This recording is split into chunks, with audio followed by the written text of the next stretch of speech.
오늘 주신 말씀으로 50보, 100보라는 제목으로 함께 말씀을 나누길 원합니다.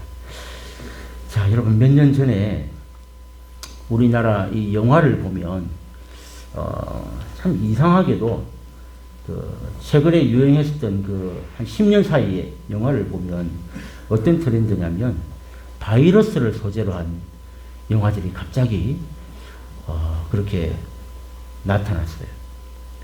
뭐 어떤 게 있냐면 감기라든지 연가시 혹시 이런 거 들어보신 적 있으시죠? 추석이나 명절 되면 꼭 해줍니다. 예. 그리고 이제 그게 좀 지나서 얼마 전에 대박 났던 부산행 같은 이제 좀비 영화로까지 이제 이렇게 대박을 쳤는데, 여러분 이런 그 바이러스 영화들이 실제로 우리나라에 생기지 않았을 때에 먼저 나왔어요. 그런데 이런 영화 때문에 묘하게도 메르스라는, 얼마 전에 우리나라에도 메르스가 상륙해가지고 한번 아주 난리가 난 적이 있었습니다. 근데 이번에 또 코로나라고 하는 이런 질병으로 온 세계가 고통당하는 이런 일들이 발생하지 않습니까? 그러니까 영화를 보면 이 앞을 예견하고 앞으로 이어질 일들이 이렇게 참 이 실제 생활에 이렇게 거의 일어나게 되는 참 이런 모습들을 보면서 참 놀랍기도 한데, 요즘도 이런 바이러스 소재를 하는 이 영화들이 계속 인기를 끌고 있습니다. 그런데 이런 영화들의 대부분의 공통적인 패턴이 있습니다. 이 바이러스나 막 이런 부산행이나 또 그 후속작이 있었잖아요. 이런 그 특징이 뭐냐면은, 첫 번째는 뭐냐면 영화의 그 초반과 중반까지 이 사람들을 감염시키는 그 바이러스가 얼마나 강력하고 빠르고 또 무서운지를 보여줍니다. 그래서 이 만약에 그 바이러스라든지 뭐 아니면 뭐 그 부산행의 그 좀비한테 물렸다든지 한번 이렇게 바이러스에 걸리거나 물리면 치사율이 100%다. 죽는다. 막 이런 무서운 병인 것을 이 영화의 초반과 중반까지 계속 막 이렇게 강조하는 것을 보여줍니다. 이게 첫 번째 공식이에요. 바이러스에 걸리면 다 죽는다 라는 이것을 막 경각심을 막 강하게 부여합니다. 그런가 하면 두 번째 공식이 뭐냐면, 문제는 이것을 해결할 방법이 없다는 거예요. 고칠 방도가 없다. 이게 두 번째 패턴이에요. 그래서 사람들은 계속 죽어나가는데 요즘처럼 치료할 백신이 없는 거예요. 이런 문제들이 계속해서 이 영화 가정에 이제 거의 절망으로 점점 더 사람들은 희망이 없고 이 백신도 없고 죽을 수밖에 없다. 이런 흐름으로 영화 거의 내내 끝날 때까지 이어지게 됩니다. 그리고 이제 마지막 세 번째 패턴이 뭐냐면은, 이 무시무시한 이 바이러스가 이렇게 창궐했는데 이 꼭 세 번째는 뭐냐면 너무 싱겁게 끝난다는 거예요. 아마 여러분 바이러스 영화를 보신 분들은 제 말이 뭔지를 공감할 거예요. 아니 그렇게 막 3분의 1을 가슴 졸이면서 막 봤는데 마지막에 이 뭐야? 허무하게 끝난 영화들이 너무나도 많습니다. 특별히 한 영화가 끝나기 한 10분 정도 남겨놓고 10분 15분 남겨놓고 갑자기 그렇게 그동안 불가능하고 만들 수가 없고 찾을 수 없었던 그 바이러스 백신, 치료약 이런 것들이 그 주인공이 가까스로 막 이렇게 만들거나 아니면 찾거나 막 그런 일이 벌어지지 않습니까? 그래서 그 찾은 것으로 만든 것으로 사람들에게 막 이렇게 투여해가지고 치료하고 끝난다는 거예요. 그래서 해피엔딩으로 모든 것이 마무리되는데, 이렇게 너무 쉽게 그 약 구한 그 자체로 그냥 절정이 끝나버린 이런 하나의 공식, 것들을 이 바이러스 영화를 통해서 우리가 잘 보게 됩니다. 그런데 이런 영화의 앞부분에 방금 전에 제가 말씀드렸지만 거의 한 3분의 1을 이 바이러스의 독성과 그 치사율과 위험성, 이것을 이렇게 막 이렇게 우리가 두려워하도록 강조하는 이유가 뭘까요? 왜 이 바이러스 영화에 막 사람들에게 이 바이러스가 얼마나 무서운지, 이 걸리면 안 되는지, 걸리면 죽는지, 이거 왜 이렇게 강조할까? 여러분, 이걸 잘 아셔야 돼요. 왜 이런 패턴이 나오냐면은, 이 바이러스의 그 강한 독성과 치사율을 강조하는 것보다는 사실은 뭘 강조하는 거예요? 주인공이 나중에 찾아낸 그 백신, 이 백신이 얼마나 더 강한가, 이게 얼마나 더 위력적인가. 아무리 바이러스가 강해도 이 약만 있으면 이걸 살릴 수 있다. 우리가 살 수 있다. 이것을 강조하기 위해서 이 3분의 1을 이 바이러스의 치사율과 위험성과 이 경각심을 막 우리에게 그렇게 막 다가오는 거예요. 그래서 결국 이야기가 뭡니까? 백신 때문에 그렇게 끝났다. 쉽게 끝났다. 이 얘기를 모든 영화들이 하고 있다는 사실입니다. 제가 오늘 왜 이 영화의 패턴을 잠깐 말씀을 드렸냐면은, 이 로마서 1장과 오늘 2장 1절을 맨 마지막과 맨 처음을 오늘 보게 되는데, 이 로마서 1장도 지금 마찬가지 이야기인 것을 우리가 이 공식 패턴을 잘 이해할 필요가 있습니다. 무슨 말이냐면, 로마서 1장의 전반적인 이야기가 무슨 이야기였어요? 하나님을 마음에 두기 싫어하고 자기 마음대로 살고자 하는 게 이게 뭐였습니까? 불경건이었잖아요.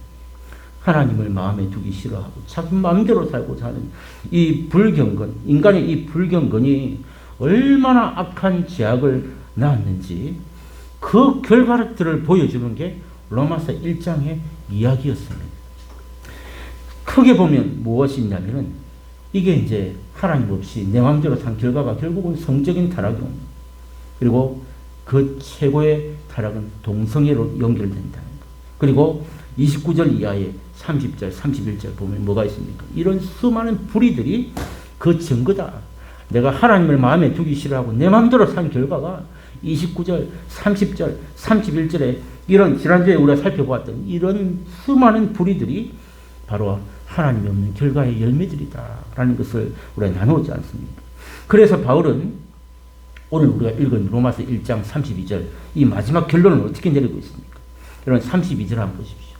자, 우리 다 같이 아까 읽었는데 한 번만 더 같이 읽읍시다. 시작. 그들이 이 같은 일을 행하는 자는 사형에 해당한다고 하나님께서 정하심을 알고도 자기들만 행할 뿐 아니라 또한 그런 일을 행하는 자들을 옳다 하느니라. 아멘. 이 무슨 말입니까? 이 32절을 잘 보면 이게 무슨 말이냐. 결국 1장에서 말했던 하나님을 떠난 인간, 하나님과 분리된 그 인간은 결국은 뭐에 해당한다고요? 사형에 해당한다. 죽는다는 거예요. 사형에 해당한다고. 자, 그리고 그런 일을 행하는 자들을 옳다 하는 거예요. 이 맞아요, 틀려요? 이게 안 맞는데 이거를 지금 옳다 하는 자들. 그러니까 이게 나라 꼴이 말이 아니라는 거예요. 이게 온 세계가 이렇다는 거예요. 하나님을 거부하고 마음에 두기 싫어하는 이 모든 인간의 결말이 사형일 뿐만 아니라 오히려 그걸 더 맞다고 옳다고 하는 이 완전 절망적인 상태다. 이게 지금 오늘 로마서 1장의 결론, 사형에 해당한다. 그걸 옳다고 얘기한다. 이게 1장의 결론이라는 것입니다. 근데 여러분 이렇게 끝나면 얼마나 암담하고 참담합니까? 그런데 이 패턴이 우리가 아까 앞에서 영화를 제가 패턴을 말씀을 드렸지 않습니까? 자, 이제 한번 생각해 보세요. 하나님을 떠난 이 인간의 절망을 강조하고 싶은 게 아니란 말이죠.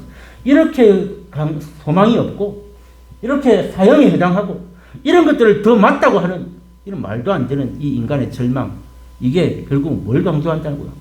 이거를 강조하는 것이 아니라 그럼 뭘 강조하는 걸까요?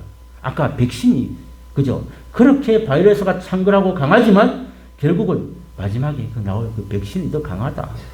자, 이게 패턴이었다면 오늘 1장을 한번 생각해 보세요. 이런 인간의 죄와 사망과 죽음과 절망, 이 문제를 강조하고 싶은 것이 아니라 결국은 그러면 이 바울은 로마서를 통해서 뭘 강조하기 원할까요? 복음을 강조하기 원합니다. 이 죄와 죽음과 절망, 우리 인간의 힘으로는, 내 힘으로는 이 문제를 해결할 수 없는 사형에 해당하는 이 일에 대하여 이것을 해결할 수 있는 강력한 백신이 뭐라는 거예요? 복음이다. 믿습니까? 이거예요, 이거. 이 패턴을 여러분 잘 이해할 필요가 있습니다. 그러니까 이것이 진짜 이 로마서 1장의 결론이고 바울이 지금 말하고자 하는 핵심이었다라는 것입니다. 이것을 볼 수 있어야 한다는 것이죠. 그러니까 이 예수 그리스도 십자가 복음, 이 백신이 이 사망과 죽음의 이 절망을 깨뜨릴 수 있는 하나님의 능력이 된다는 사실을 강조하기 위해서 그동안 이렇게 인간이 이렇게 죄와 소망이 없는 죽음으로밖에 안 되는 이게 인간이다. 이렇게 강조하면서 결국은 그래서 이 복음밖에 없다라는 이 패턴, 이것이 로마서가 바울이 강조하고 있는 이런 귀한 메시지였다라는 사실. 이게 오늘 1장의 마지막입니다. 사랑하는 성도 여러분, 따라서 이 복음의 능력, 이 죄와 죽음과 우리의 절망적인 이 상태에서 우리를 다시 일으키고 새롭게 하실 이 복음의 능력됨을 우리의 삶에서 실제로 경험하는 저와 여러분 다 되시기를 주님의 이름으로 축복합니다. 이게 복음의 능력을 강조하는 로마서 1장의 결론이었다면, 자 이제 2장으로 넘어가면요, 이 로마서 2장도 오늘 1절만 읽었잖아요. 같은 맥락에서 이 말씀을 봐야 한다는 거예요. 그런데 여러분 이제 이 한 가지 아셔야 될 게 뭐냐면, 바울이 로마서 1장을 쓸 때에 그 대상이 누구였냐면 계속 강조하고 있는 것이 하나님을 마음에 두기 싫어하고 하나님을 거부하고, 그죠? 이런 사람을 어디서 찾을 수 있나요?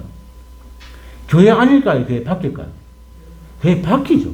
하나님을 마음에 두기 싫어하고 하나님을 거부하는 자가 어디 있습니까? 밖에 있죠. 자, 즉 교회 밖에 있는 사람들을 뭐라고 할까요? 이방인들이다. 이방인들을 향한 이 대상이었다면, 자 1장은 그럼 누구일까? 2장은 누구일까? 2장은 교회 안에 있는 사람, 그 당시로 따지면 유대인들이었다라는 이 대상에 대해서 여러분 좀 차이가 있다는 것을 알 필요가 있습니다.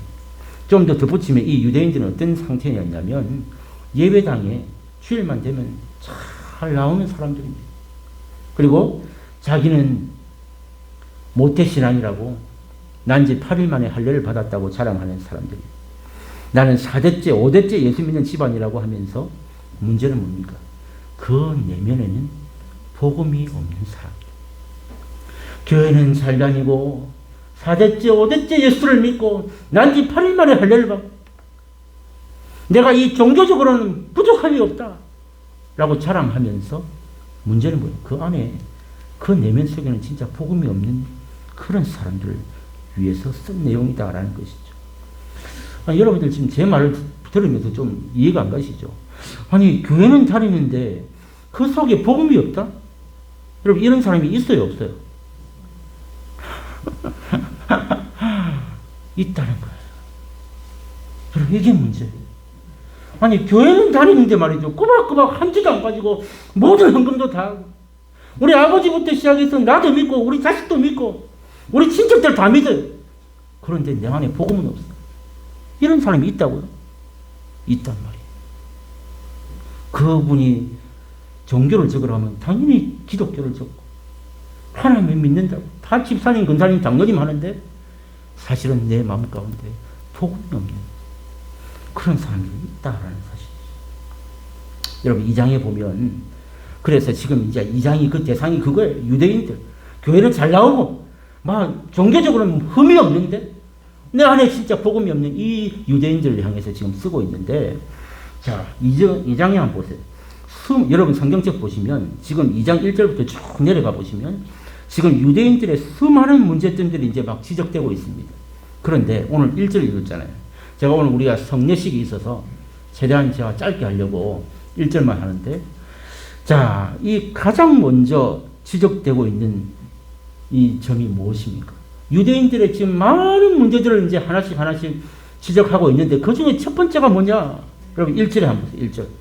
우리 1절 한번 다시 한번 읽읍시다. 시작. 그러므로 남을 판단하는 사람아, 누구를 막론하고 내가 핑계하지 못할 것은 남을 판단하는 것으로 내가 너를 정죄함이니 판단하는 내가 같은 일을 행함이니라. 아멘. 여러분 이거 한번 잘 보세요. 여기서 제일 먼저 지적하는 게 뭐예요? 남을 판단하는 태도. 남을 판단하는 사람아 이러고 있잖아요. 아니 이렇게 지금 많은 지적들이 지금 2절, 3절, 4절 쭉 내려가 보세요. 많은 문제들이 있는데 제일 먼저 지적하고 있는 게 뭐라고요? 남을 판단하는 사람아. 남을 판단하는 이 문제에 대하여서 지적하고 있다는 제일 먼저 1번이다 말합니다. 여러분 흥미롭지 않습니까? 여러분 유대인들이 가지고 있는 많은 문제가 있는데 왜 하필이면 이 남을 판단하는 태도를 가장 먼저 지적했을까요? 이 문제가 뭘까? 자, 혹시 우리가 생각할 때 남을 판단하는 죄보다도 더 무서운 죄, 더 큰 죄가 얼마나 많아요. 그런데 왜 이게 1번일까? 그 말은 혹시 이 문제가 하나님의 관점에서 우리가 생각하고 있는 그 개념 이상으로 뭔가 이게 더 중요한 문제는 아닐까? 여러분 그 생각은 안 드세요? 수많은 문제들이 있는데 남을 판단하는 죄가 1번이라니 이건 말이 안 되잖아요. 이성적으로. 더 심각한 죄가 얼마나 많습니까? 근데 어떻게 이게 1번이 될 수 있냐는 거예요. 그런데 어쩌면 이게 우리가 모르는 하나님의 관점에서는 진짜 이게 더 심각한 문제는 아닐까. 이런 생각으로 여러분 제가 오늘 3절까지 안 읽었는데 여러분 3절 보세요. 여러분 성경책 3절에 깜짝 놀랄 말씀이 있다는 거예요. 진짜로 여기에 대한 답이 또 나중에 14장에 가면 또 나와요, 이게. 그런데 13절, 2장 3절에 여러분 찾으셨습니까? 앞에 보셔도 됩니다. 우리 한번 읽어보겠습니다. 시작. 이런 일을 행하는 자를 판단하고도 같은 일을 행하는 사람아, 내가 하나님의 심판을 피할 줄로 생각하느냐. 아멘. 뭐가 있다는 말이에요? 심판이 있다. 같은 일을 이 판단하는 이 사람에 대하여 네가 하나님의 심판을 피할 줄 생각하느냐. 이 말은 심판이 있다 없다? 있다. 있다. 남을 판단하는 이 사람에게 하나님의 심판이 있다는 것. 피할 줄 아느냐. 이 말은 못 피한다 이 말이잖아요. 하나님의 심판이 있다.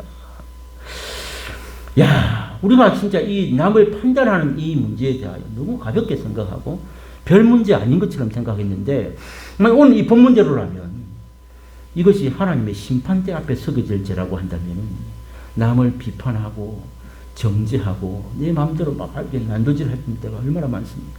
그렇다면 이것을 우리가 생각하는 것보다 훨씬 더 심각한 문제가 있다라는 것을 보게 된다는 거죠. 그래서 이게 1번이다. 왜? 하나님의 심판대 앞에 서게 될 그런 문제를 가지고 있는 엄청난 문제였다라는 사실입니다. 자, 여러분 그런데 제가 여기까지만 말씀을 드리면 심각한 오해가 발생할 수 있습니다. 이 남을 판단하는 게 그럼 어디까지냐는 거예요. 그죠? 남을 판단은 아예 그냥 남에 대해서 무슨 짓을 하든 아무 말도 하면 안 됩니까? 그런 판단이잖아요. 아무 말도 하면 안 되고 막 너네 어쩌든 간에 막 과연 그럴까? 여러분 이 판단의 문제를 오해하시면 안 됩니다. 자, 이 본문이 지금 남을 판단하는 사람아 라고 이렇게 말하는 이 판단하고 비판하는 것 자체를 지금 지적하는 말씀이 아니라는 것을 여러분 분명히 오해하시면 안 됩니다. 오히려 이런 문제에 대하여 이 구약 같은 데서는 뭐라고 하냐면은 오히려 비판하지 아니하고 또 정죄하지 않는 것을 두고 얼마나 꾸짖고 있는지 모릅니다. 남이 지금 바른 길로 가지 못하고 정말 거꾸로 된 길로 잘못된 길로 가고 있는데 거기서 비판하고 정죄하고 돌이키라고 막 이렇게 이 판단에서 나오는 거잖아요. 근데 이렇게 하지 않는 것에 대해서 얼마나 꾸짖고 있는지 몰라요. 그 반대의 말씀 한번 볼까요? 여러분 이사야 56장 10절 앞에 한번 보세요. 이사야 56장 10절에 한번 같이 읽어보겠습니다. 시작. 이스라엘의 파수꾼들은 맹인이요 다 무지하며 덩어리 개들이라 짓지 못하며 다 꿈꾸는 자들이요 누워있는 자들이요 잠자기를 좋아하는 자들이니. 이 무슨 말일까요? 지금 백성들이 말이죠. 지금 이스라엘 백성들이 타락하고 변질되어가고 전부 다 영적 잠에 다 빠져가지고 자기 마음대로 살고 있단 말이에요. 그런데 이 이스라엘 파수꾼들이 누구냐면 지도자들을 말하는 거예요. 종교 지도자들, 제사장들, 오늘날 말하면 목사들입니다. 그런데 이 지도자들이 눈이 어두워가지고 그것을 꾸짖지를 않아요. 왜? 꾸짖으면 저를 싫어할까요? 좋아할까요? 싫어하죠. 그럼 저는 진짜 그게 무슨 말인지 느껴지잖아요. 제가 여기서 아다르고 어다른데 저도 참 제가 이렇게 아직 다 성화되지 못해가지고 여러분 마음을 불편하게 할 때가 참 많잖아요. 근데 저도 요즘 올해는 진짜 많이 좋아졌잖아요. 진짜 옛날에 비해서 안 그래요? 성질 많이 죽었습니다. 진짜. 그런데 왜 그러냐면 제가 가면 갈수록 저의 부족함도 알지만 여러분들을 더 사랑하고 하나님께서 여러분을 만지시고 회복하실 때 이게 진짜 회복이다라는 것은 제가 아무리 얘기해도 이게 안 들릴 때는 안 들린다는 거예요. 그래서 저도 제 마음의 욕심을 조금 내려놓고 하나님께 더 맡기다 보니까 제가 최대한 절제하면서 이 말씀을 이렇게 준비하는데 여러분 사실 이 종교 지도자의 마음도 사실 이해가 됩니다. 왜? 아무리 말해봤자 듣지 않기 때문에 이 잘못된 길을 가고 있지만 꾸짖지 않았단 말이죠. 그런가 하면 비판하지 않는 것을 두고 오늘 이 본문에서 분명히 말하고 있잖아요. 벙어리 계절이라. 여러분 이 성경에 표현되어 있는 이 정말 적나라한 이 어떤 어감을 이해를 하셔야 됩니다. 지금 꾸짖지 아니하고 그들에 대해서 돌이키도록 말하지 아니하는 이 종교 지도자들에 대해서 하나님께서 벙어리 계절이라고 이렇게 표현하면서 지금 엄청난 책망을 하고 있다는 사실을 보게 됩니다. 자, 그렇게 따지면 여러분 엄밀히 말하면 지금 오늘 이 로마서도 지금 바울 자신이 말이죠. 이 변질된 유대인들 아까 제가 뭐라 그랬습니까? 교회는 잘 다닌단 말이죠. 그죠? 거짓말처럼 막 주일 만지면 와요. 어디 사는지 막 일주일 동안 한 번도 안 보이다가 주일 만지면 꼬박꼬박 자리에 앉아요. 그런데 그 마음속에는 뭐가 없다고요? 복음이 없네요. 이게 변질입니다. 변질. 처음에는 안 그랬어요. 근데 이 변질된 유대인들에 대해서 지금 사실상 이 로마서 1장 2장 보세요. 얼마나 지금 심각하게 비판하고 있습니까? 지금 로마서 쓰고 있는 2장도 남을 판단하는 사람아. 이 자체가 비판이잖아요. 지금 우리가 이 문제에 대해서 판단하지 말라고 하는 이 문제가 여러분 아예 비판 자체가 잘못된 것이 아니라는 것을 여러분 인식하셔야 돼요. 그러니까 뭐가 문제냐? 비판, 판단이 문제가 아니라 잘못된 병든 비판이 문제다라는 것을 분명히 이해하셔야 돼요. 하나님은 그들에게 꾸짖지 아니하고 비판하고 판단하고 이렇게 다시 돌이키도록 강하게 푸시하지 않는 이 제사장들에 대해서 벙어리캐다 라고 할 만큼 하나님은 그들에게 하기를 원하시는데도 안 했던 시대가 그게 구약시대였어요. 오늘도 마찬가지란 말이죠. 비판 자체가 잘못이 아니고 여러분 뭔가 판단을 해야 뭘 여러분들이 가르치고 말할 거 아니에요. 꾸짖고 그게 잘못된 게 아니라 중요한 건 뭐라고요? 병든 비판. 이게 문제라는 것을 여러분 분명히 이해하셔야 된다는 거죠. 자, 그럼 오늘 1절에서 나와 있는 다시 1절로 돌아가 보면 이 병든 비판이 뭐냐? 여러분 이게 오늘 핵심 메시지. 이것만 잠깐 나누고 말씀을 마치겠는데 자, 판단하는 그 자체가 잘못이 아니라 병든 판단, 병든 비판이 문제였다. 여러분 병든 비판이 뭡니까? 첫 번째는 교만이나 우월감으로 하는 이 비판. 이게 잘못된 판단이다라는 것을 꼭 기억하셔야 된다는 거예요. 여러분 2장 1절에 다시 한번 2장 1절에 보니까 이 판단하다 남을 판단하는 사람아 맨 첫 줄에 그렇게 돼 있죠. 이 판단한다는 이 단어가 사실은 법정 용어입니다. 저지먼트라는 이 법정 용어인데 어떤 뜻이냐면은 자신은 재판관의 자리에 앉아 있고 상대방은 죄인의 자리에 앉혀서 행하는 비판. 이것을 말하는 교만과 우월감으로 하는 비판이다. 이런 뜻입니다. 이게 잘못된 병든 비판이다. 자기는 옳다는 거예요. 재판관 위치에 있는 거예요. 상대방은 무조건 죄인이고 죽일 놈이 되는 이런 말도 안 되는 현상이 어디서 발생한다고요? 나의 교만과 우월감. 나는 다 맞고 니만 틀린다고. 이 사실에서 발생하는 모든 비판, 이게 바로 병든 비판이다라는 사실.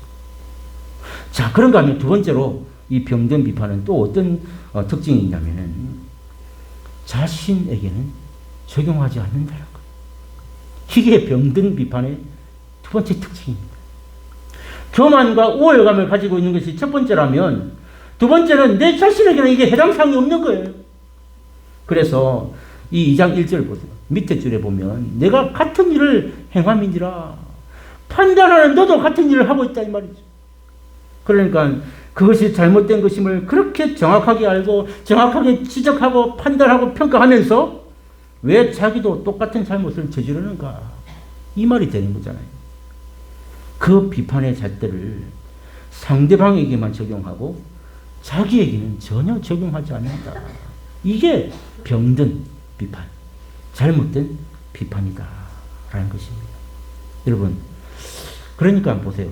대부분 이런 비방글하고 수근수근하고 하는 사람들을 보면 거의 이렇잖아요. 거의.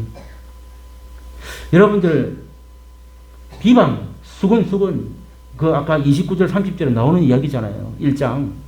이런 일들이 하나님을 떠난 자들의 특징인데 이렇게 수근수근하고 비방하고 하는 사람들의 특징을 잘 보세요. 자기 우월감이나 교만함 그리고 자기 자신에게는 적용하지 않는 거예요. 거의 대부분이 이렇더라는 거예요. 그러니까 이게 어떤 판단이냐. 병든 비판. 병든 잘못된 비판이었다. 여러분 그래서 이런 병든 비판이 왜 위험한가요? 참 생각해 보세요. 이렇게 자기 자신에게는 적용하지 아니하고 교만과 우월감으로 자기는 재판관 자리에 있고 늘 남만 죄인이라. 저놈만 하여튼 죽일 놈이고 저놈이 문제라 맨날. 이게 무슨 문제가 되느냐. 이게 왜 위험하냐면 본인이 자기 자신이 회개할 기회를 놓치기 때문에. 여러분 이 문제를 분명히 인식하셔야 돼요. 지금 이 딜레마에 빠져 있는 사람은 절대로 회개를 하지 않습니다. 동일한 문제가 발생했는데 지도 똑같은 문제를 지금 판단하면서 자기는 뭐 안 한다고요? 자기한테 적용을 안 한다고요. 그러니까 회개할 기회가 없는 거예요. 이게 문제다라는 사실입니다. 여러분 그래서 이런 면에서 우리는 늘 남을 비판하고 이렇게 판단하기보다는 사실 어떻게 해야 되느냐. 자기 스스로를 돌아보면서 회개의 자리로 나아가는 도구. 동일한 문제가 발생했을 때, 무슨 문제가 발생했을 때, 내가 재판관 자리에 있으면서 상대방을 그 정오리에 올려놓고 이렇다 저렇다가 아니라 어떤 문제가 발생해도 사실 우리가 이 문제를 나 자신을 돌아보는, 즉, 회개의 자리로 돌아가는 도구로 이렇게 삼아야 하는데, 그런 비판과 판단이 아닌, 오히려 모든 초점이 남에게만 가 있는 이 문제에서 이런 판단의 문제들이 발생한다라는 것을 오늘 본문은 말씀하고 있습니다. 유대인들의 이 어리석음이 바로 이런 것들이었다라는 것을 우리가 알게 됩니다. 그러니까 1장에 나오는 아까 제가 대상들을 말씀드렸죠. 1장은 하나님을 마음에 두기를 거부하고 하나님을 알지 못하는 이런 모든 교회 밖에 있는 사람들의 그 타락과 이 변질을 보면서 유대인들이 뭐 했다는 얘기예요. 남을 판단하는 사람아. 이 말은 남 욕이나 할 줄 알았다. 그들이 난제 8일 만에 할례를 받고 우리가 4대째 5대째 예수를 믿고 내가 교회에서 종교적으로 아무 문제가 없는 사람이라고 자랑하면서 그들의 본질은 바로 다른 사람, 이 세상에 있는 사람, 그 변질과 타락을 보면서 남 욕이나 할 줄 알았지. 이것을 자기 것으로 소화하지 못한 바로 그 대상들이 이 유대인이었구나 라는 것을 말하고 있다는 것이죠. 그러니까 다른 사람만 비판하고 자기에게는 적용하지 않는 어리석은 사람이 되고 말았다라는 것을 깨닫게 됩니다. 오늘 우리에게 주는 말씀이죠. 자, 오늘 결론의 말씀으로 우리 한 구절만 더 읽어보겠습니다. 로마서 3장 9절 말씀입니다. 오늘 본문과 상관없는 말씀이지만 바울이 동일한 맥락에서 말씀하고 있는 메시지입니다. 로마서 3장 9절 우리 다 함께 읽어보겠습니다. 시작. 그러면 어떠하냐? 우리는 나으냐? 결코 아니라 유대인이나 헬라인이나 다 죄 아래에 있다고 우리가 이미 선언하였느니라. 아멘. 이게 뭔 말이에요? 유대인이냐, 헬라인이냐, 이방인이냐, 다 뭐라고요? 죄 아래 있다. 이 말은 오늘 제목이 뭐예요? 50보 100보다. 우리 아무리 잘났다 그러고 뭐 몇 대쯤 있다 그러고 내가 직분이 뭐라 그러고 해도 내 안에 복음이 없으면 다 죄 아래 있는 자다. 자, 유대인이나 헬라인이나 우리가 죄 아래 있지 않느냐. 50보 100보다. 여러분 이 50보 100보를 기억할 때에 남을 판단하고 비판하는 이 교만의 우월감의 마음이 있어요. 나 자신이 아니라 다른 사람의 그 저를 두고 막 이렇게 판단하는 그 문제에서 50보 100보라는 이 단어만 딱 생각하면 내 모습을 보게 되는 거예요. 똑같은 사람이라는 거잖아요. 3장 9절에. 유대인이나 헬라인이나 교회 안에 있는 사람이나 교회 밖에 있는 사람이나 다 제 아래에 있는 뭐라고요? 돛진 갯진. 돛진 갯진. 50보 100보다. 이 말. 그럼 우리는 뭐가 다를까? 오늘 우리 복음을 믿고 있는 우리는 뭐가 다른가? 여러분 우리가 똑같은 죄인이지만 주님을 만나 그리고 복음을 받은 자인지 아니면 주님을 거부하고 복음을 받지 않은 자인지 여기에서 우리는 인생이 달라질 뿐이에요. 우리가 다 죄 가운데 있는 도친개친이고 50보 100보의 인생이지만 주님을 만나고 복음을 받아들이는 인생인지 인생은 그 두 종류예요.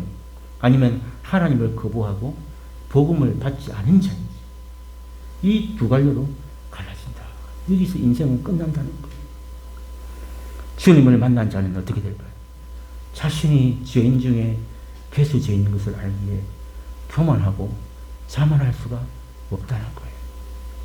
진짜 주님을 만난 사람은 자신이 너무나도 죄인인 줄 알기에 그 모든 발생하는 문제를 남에게 잣대를 두기보다는 자기 자신에게 적용할 수밖에 없다는 사실. 나도 똑같은 죄인이다. 주님을 더 깊이 만나면 만날수록 주님의 그 은혜가 더 크면 큰 것을 깨달을수록 나는 결코 교만하거나 자랑할 수가 없고 저게 사실은 내가 드러나지 않아서 그렇지. 이게 내 문제였구나. 이것을 고백하지 않을 수가 없다는 것이 이게 예수 믿은 자예요. 그러므로 이 진짜로 예수 믿는 사람은 오직 이 십자가 복음만이 그리고 나는 오직 이 은혜가 필요한 자만을 고백하게 되는 삶. 이것이 예수 믿고 변화된 그리스도인의 삶이라는 것을 오늘 바울은 강조하고 있다는 사실이죠. 사랑하는 성도 여러분, 다른 사람에게 향했던 내가 무심코 던졌던 생각과 비판과 비난과 그 칼날들이 이제는 우리가 예수를 더 깊이 만나고 이 복음의 은혜 안에 거할수록 이제는 나를 먼저 돌아보는 겸손의 사람으로 변화되어 가고 오직 나에게 은혜만 필요한 존재이다. 주님께서 우리를 불쌍히 여긴 같이 우리가 더 많은 사람들, 죄인들을 불쌍히 여길 수 있는 그런 놀라운 복음의 역사들이 우리 공동체 안에 뜨겁게 일어나는 올 한 해가 다 되기를 그리고 우리 모든 사랑하는 성도들이 다 되시기를 주님의 이름으로 축복합니다. 아멘.